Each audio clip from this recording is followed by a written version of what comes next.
जब घर क्लीन और ऑर्गेनाइज रहता है तो हर किसी को अच्छा लगता है। हाँ, लेकिन जिनके बच्चे छोटे होते हैं ना, तो वो इस टाइम को मैनेज अच्छे से नहीं कर पाते हैं, वो अपने घर को ऑर्गेनाइज नहीं कर पाते हैं। हाँ, तो आज की वीडियो उन सभी लेडीज़ के लिए है जिनके बच्चे छोटे हैं और अपने घर को ऑर्गेनाइज करना चाहते हैं। तो आप इन टिप्स को ज़रूर फॉलो कीजिए, और अगर आप इसे फॉलो करते हैं तो आपके भी घर ऑर्गेनाइज और क्लीन रहेगा। बस छोटे छोटे टिप्स है जिसे मैं भी फॉलो करती हूँ।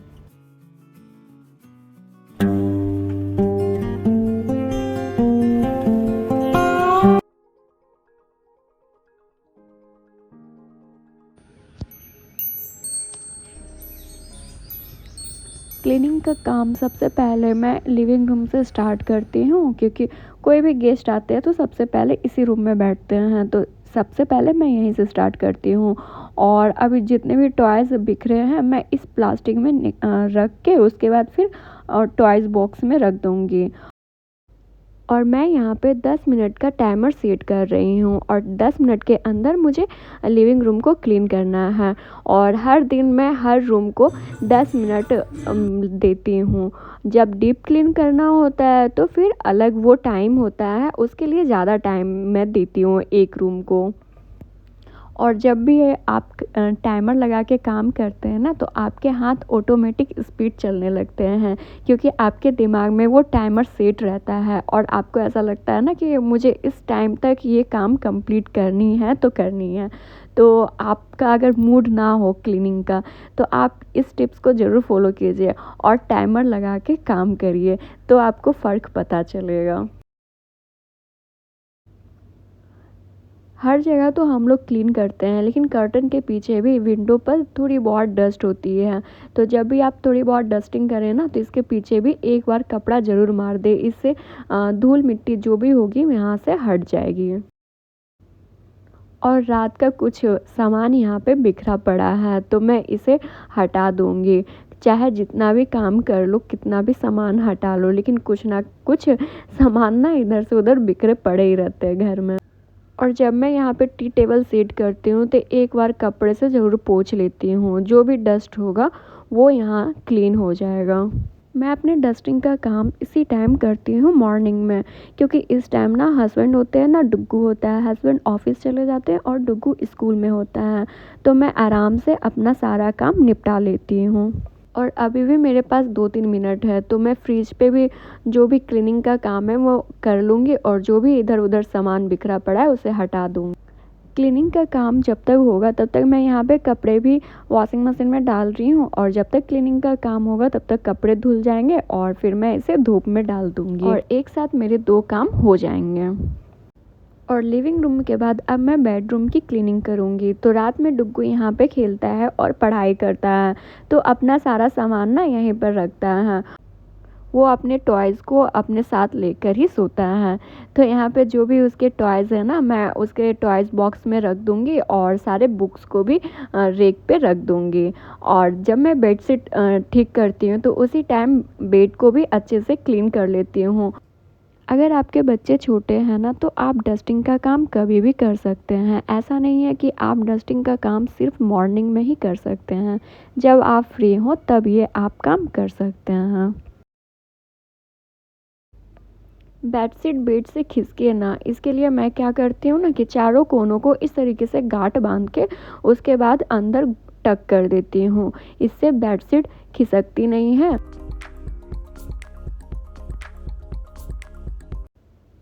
और लास्ट में मैं दोहर को बेड पे लगा देती हूँ, और दोहर लगाने के बाद ना मुझे मेरा बेड बहुत ही अच्छा लगता है, और बेडरूम भी बहुत ही अच्छा दिखने लगता है। वैसे तो ये मेरा बेडशीट है, लेकिन मैं इसे दोहर के लिए भी यूज़ करती हूँ।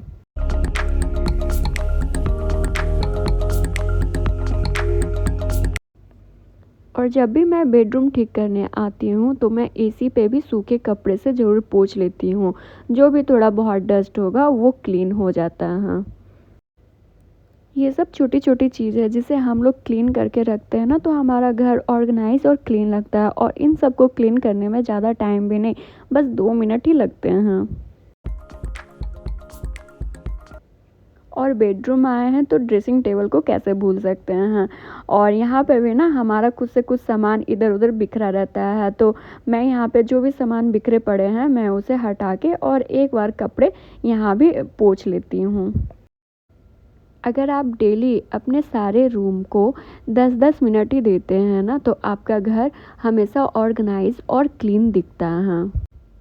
बेडरूम क्लीन हो जाने के बाद मैं 5 मिनट और दूंगी बेडरूम में, और मुझे इस सेल्फ को क्लीन करना है, बस थोड़ी सी डस्टिंग करनी है, तो 5 मिनट्स मुझे लगेंगे और ये भी मेरा क्लीन हो जाएगा। तो ऐसे ही मुझे डस्टिंग का एक्स्ट्रा काम करना होता है, तो उस रूम को मैं 5 मिनट और एक्स्ट्रा देती हूँ, और जो भी एरिया मुझे क्लीन करना होता है मैं उसे क्लीन कर लेती हूँ। और जब आप डेली छोटी मोटी डस्टिंग का काम करते रहते हैं ना, तो आपके घर में डीप क्लीनिंग का काम कम होता है। और सूखे कपड़े से फ़ोटो फ्रेम को भी क्लीन कर लूँगी।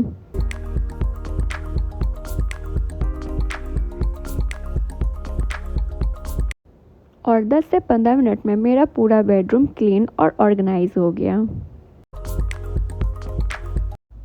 और ये है मेरा सेकंड रूम, जिसमें मेरा मंदिर और वर्क स्पेस दोनों हैं। तो मंदिर की क्लीनिंग में नहाने के बाद जब पूजा करती हूँ तो उसी टाइम कर लेती हूँ। जो भी मुझे डस्टिंग करना होता है या फिर डीप क्लीन करना होता है तो मैं पूजा करने से पहले कर लेती हूँ। लेकिन आज मुझे वीडियो शूट करना था, इसलिए मैं मंदिर को बाद में क्लीन कर रही हूँ।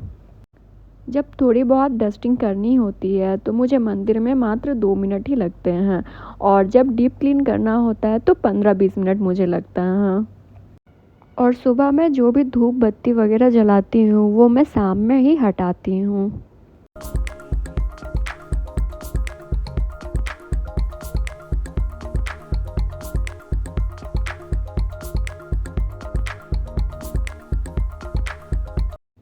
और ये है मेरा वर्क स्पेस। मुझे यहाँ जो भी एडिटिंग का काम करना होता है या फिर कुछ भी लिखना होता है तो मैं यहीं पे अपना सारा काम करती हूँ। तो यहाँ से जब आप अपने दिन का स्टार्ट करते हैं तो इसे क्लीन रखना आपके लिए बहुत ही ज़रूरी होता है। और सबसे कम टाइम मुझे यहीं पे लगता है। यहाँ 2 से 3 मिनट में अच्छे से क्लीन हो जाता है। अगर आपको बुक्स पढ़ना और बुक्स रखना अच्छा लगता है तो आप अपने बुक को ना क्लीन भी करते रहें और सूखे कपड़े से हमेशा उसे पोंछते रहें।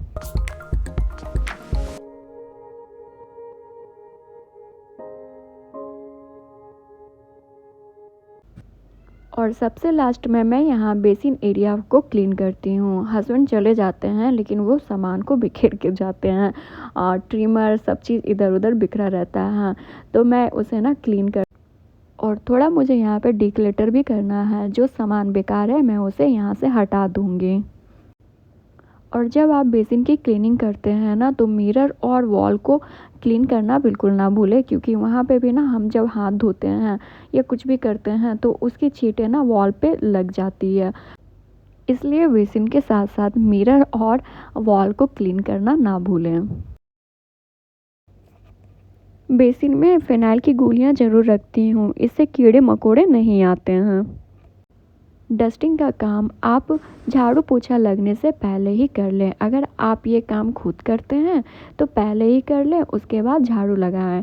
और अगर आपके यहाँ हेल्पर आती है तो उसके आने से पहले ये सारा काम कर लें।